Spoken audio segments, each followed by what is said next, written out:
Tonight, on the 10th day of a cross-country strike, the federal government presents a counter-offer to Public Service Alliance of Canada members.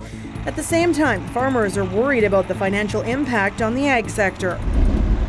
Also, YWCA Regina says despite backlash, it is standing by its Women of Distinction Awards keynote speaker, trans activist Faye Johnstone. Plus, a preferred location has been decided for Saskatoon's new urgent care centre. This is CBC Saskatchewan News.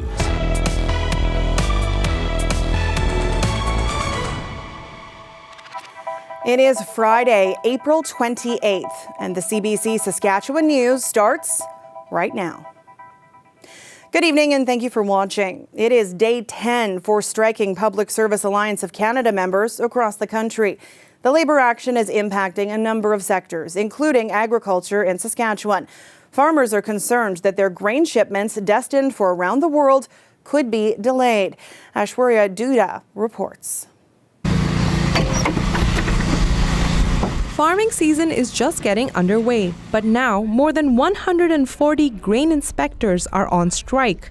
I think if you see this continue, labor disruption continue, it will certainly have a big impact on farmers and on the Western economy, but also on our customers.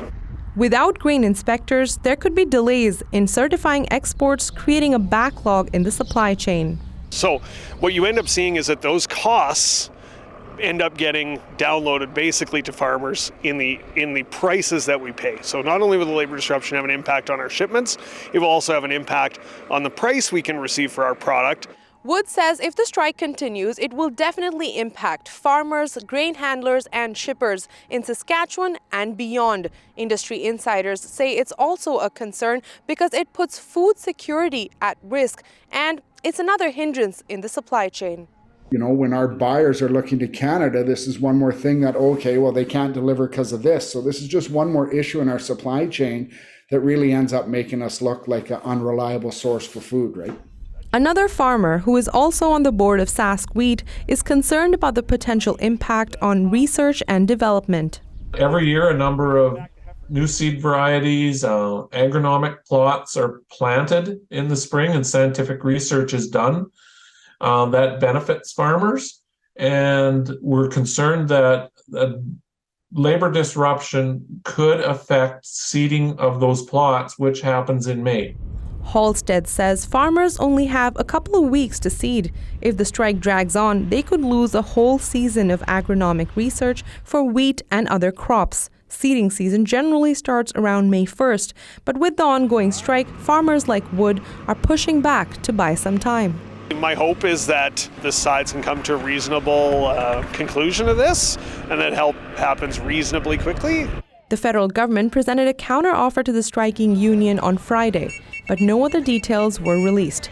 Both parties say they hope to continue bargaining over the weekend. Aishwarya Dutta, CBC News, Pence.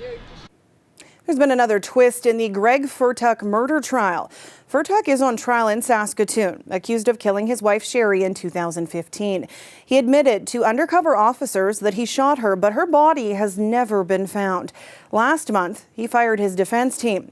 Today, Furtuck applied to recall 2 Crown witnesses so he can cross-examine them personally. He wants to ask them questions he says his former lawyers didn't ask.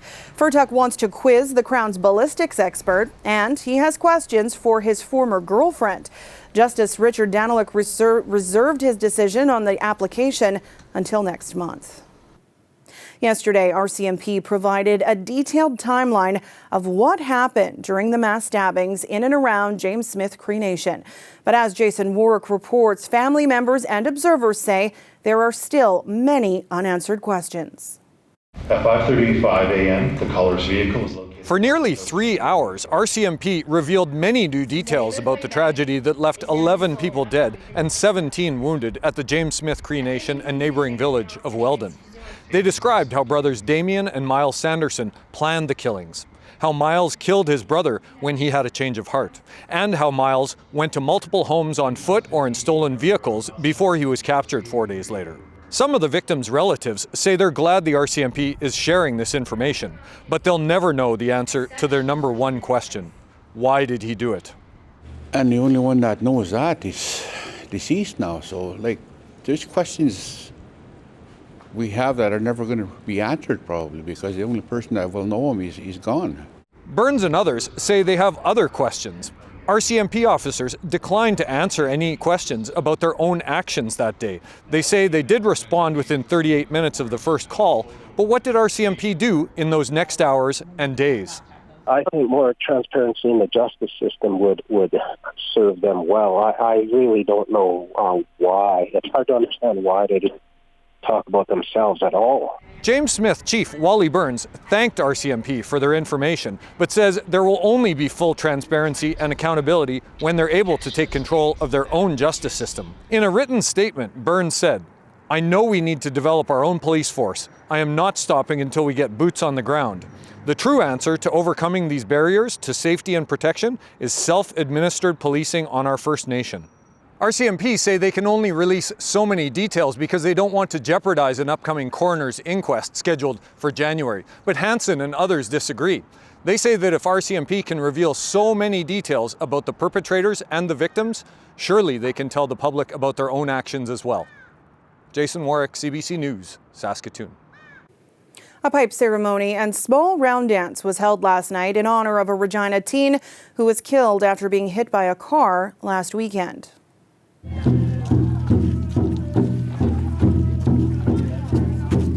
Family and friends gathered to pay tribute to 16-year-old Dendre Lonechild. He was killed Sunday after being hit by a car along 13th Avenue in the Cathedral neighborhood. His aunt, Shayna Pasapa, says he was a caring boy who made everyone around him feel special. She says she'll always cherish the moments they had together. He would text me about 2 or 3 in the morning to ask if I'd braid his hair. And,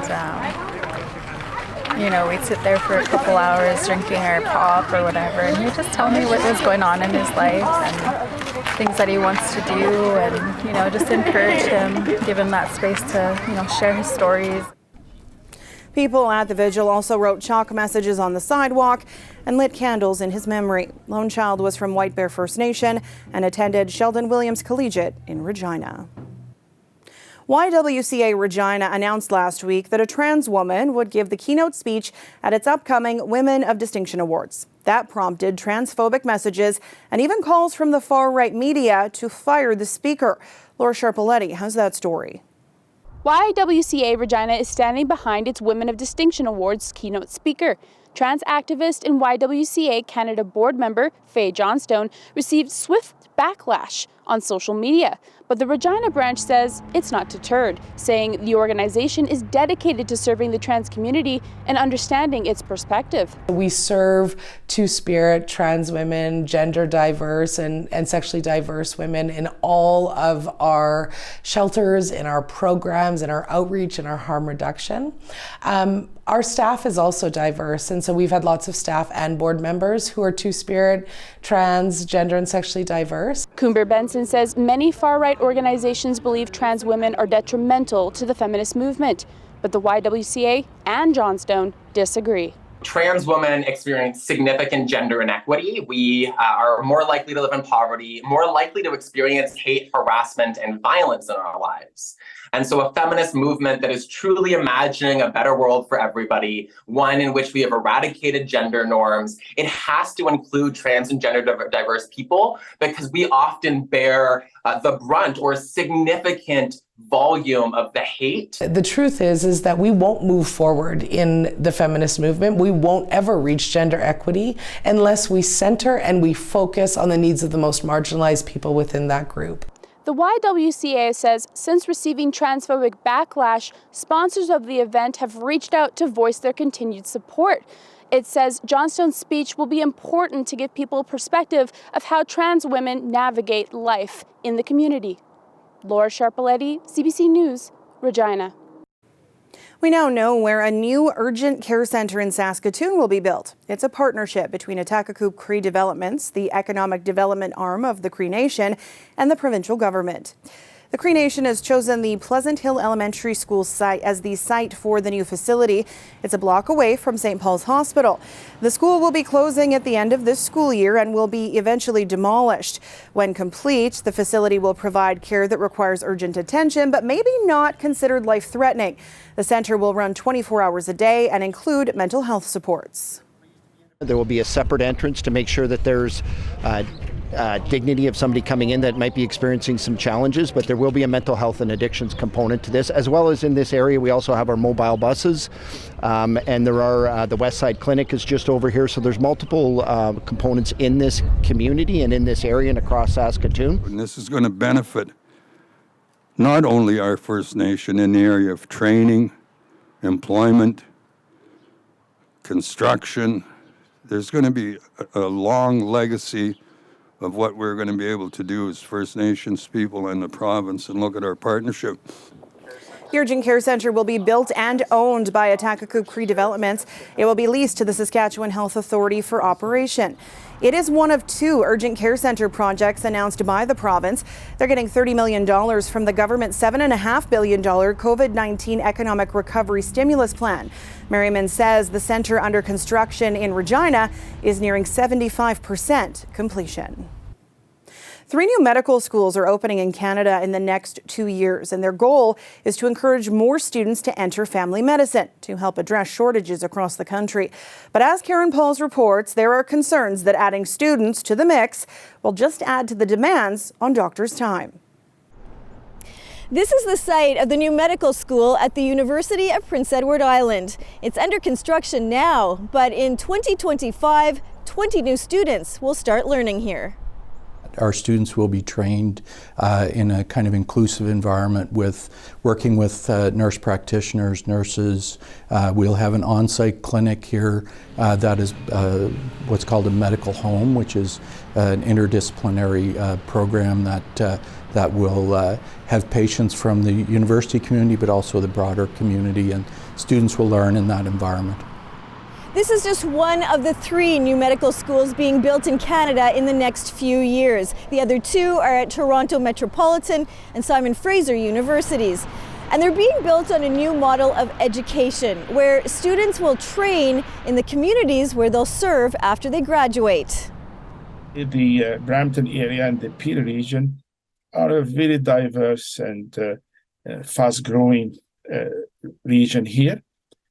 Doctors trained at this medical school will be prepared to work with diverse and underserved communities, allowing them to provide healthcare that is culturally respectful because of the nature of the region. But there's a concern that there aren't even enough doctors to see patients, never mind taking on the extra responsibility of teaching. My worries start when I try to figure out how do we bring this number of trainees into a system which is frankly, we're just scrambling to keep the lights on every day, right? And we don't have enough doctors to do the clinical work that we need to do. And having been in academia my whole life, I know that when you bring learners in, I don't see as many patients at all. The hope is that medical students and residents will take the pressure off their supervising physicians because they'll get more hands-on experience earlier in their training.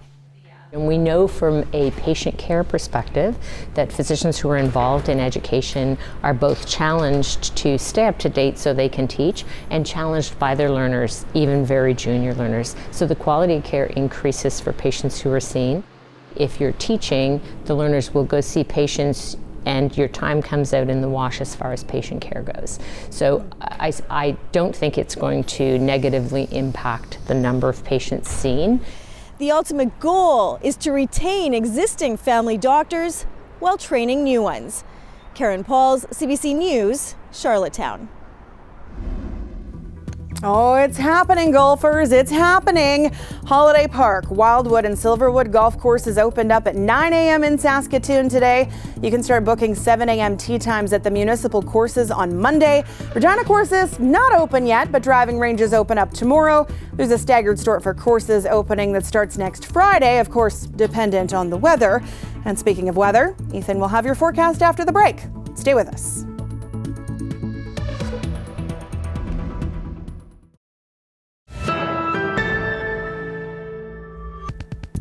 King Charles today assumed an honorary post as the head of the RCMP.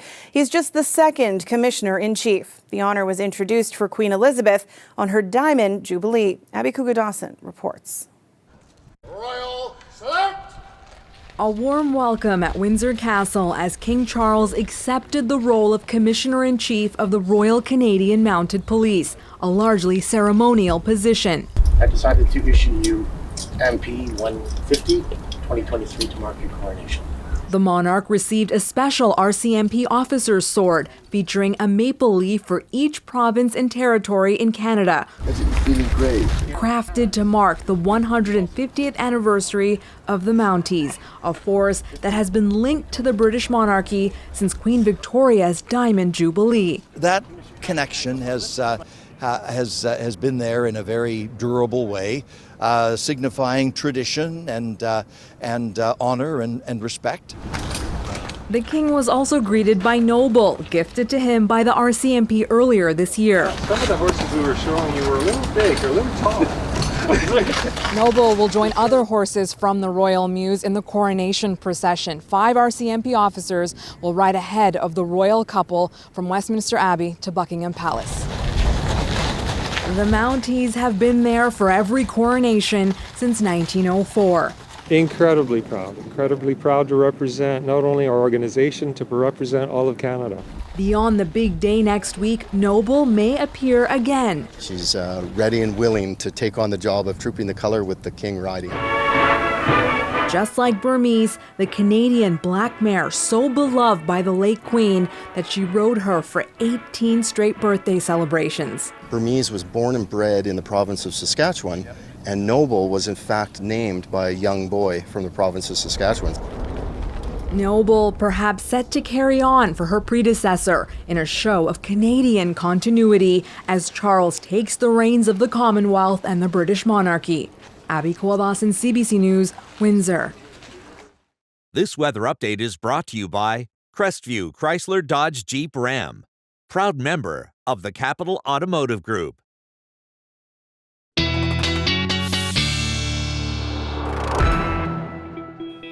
And our weather specialist, Ethan Williams, joins me now. I feel like I have a window washing weekend weather forecast ahead of me. Say that 10 times fast. Oh boy, yeah, that's a tongue twister. Yeah, window washing, grass aerating, any kind of dust cleaning you want to do, probably a good weekend to get it done.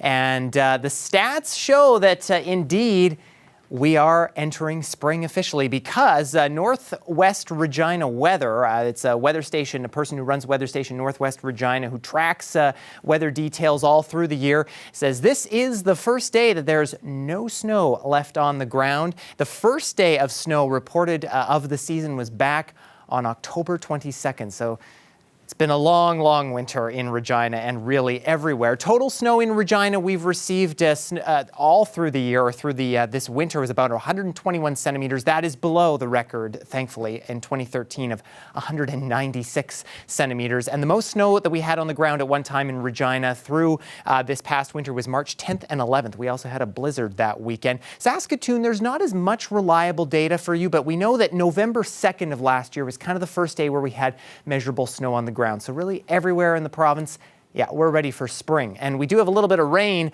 in southeastern Saskatchewan, talking about spring. That's beginning to move out though, and behind it we have some clearing and some warmer temperatures as well.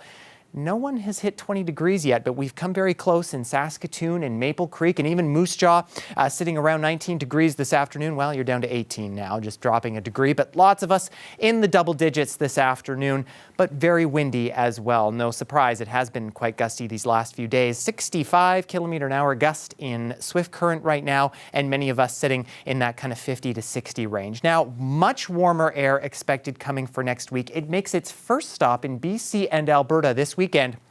There are actually avalanche warnings in effect because that intense warm-up is impacting the Rocky Mountain snowmelt. But here in Alberta, Saskatchewan, Manitoba, once that reaches us next week, temperatures could be in the mid to upper 20s. Southwestern, west central Saskatchewan, some forecasts even calling for 30 degrees on Wednesday. So we'll hit 30 before we hit 20 in a lot of places.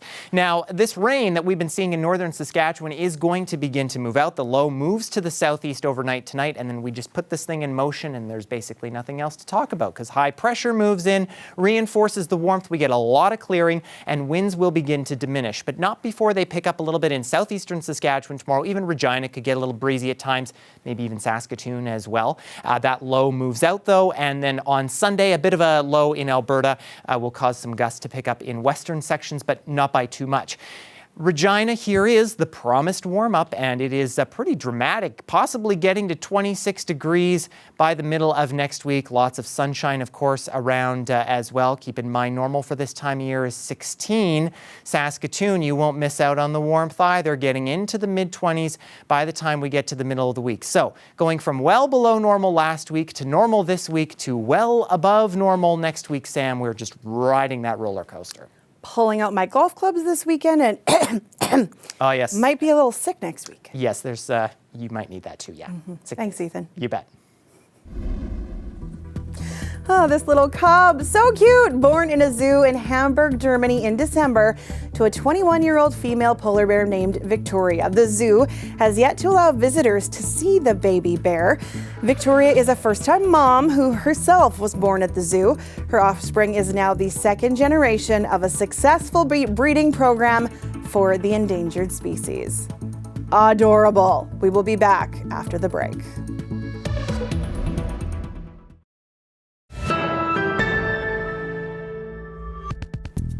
Defense Minister Anita Anand says officials are carrying out constant assessment of what's happening in Sudan.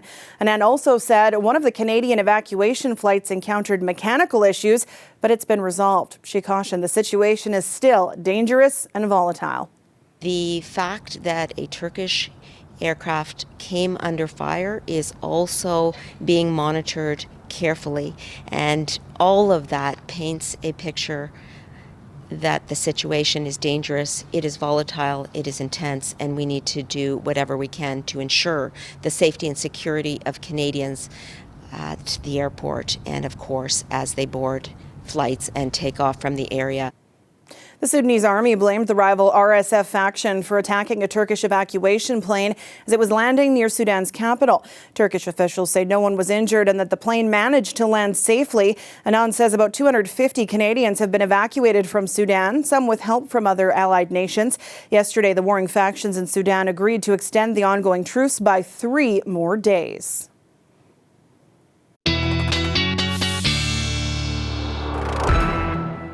And Ethan's back with one last look at your weather. Sunshine, a big theme in this forecast. In Regina tomorrow morning will already be at 5 degrees at 8 a.m. Sunny and again, still breezy though. North winds getting close to 40 and that'll be a theme through the afternoon, getting close to 50 at times. But the temperature starting to warm up. We will be still in between 10 and 15 degrees. In Saskatoon, also quite warm, 6 degrees. Again, winds probably not going to be as much of a factor for you, but again, in the 30 kilometer an hour range or so as you get to 12 degrees. Lucky Brad and Pam at Humboldt Lake get all sorts of winged friends, mallard ducks, trumpeter swans, and a northern flicker there as well. So Humboldt Lake, the place to go if you want to see all kinds of birds, Sam. All right, I'll keep that in mind. Thanks, Ethan. You bet. And that is it for us tonight. For news anytime, you can always head to our website or subscribe to the CBC Saskatchewan YouTube channel.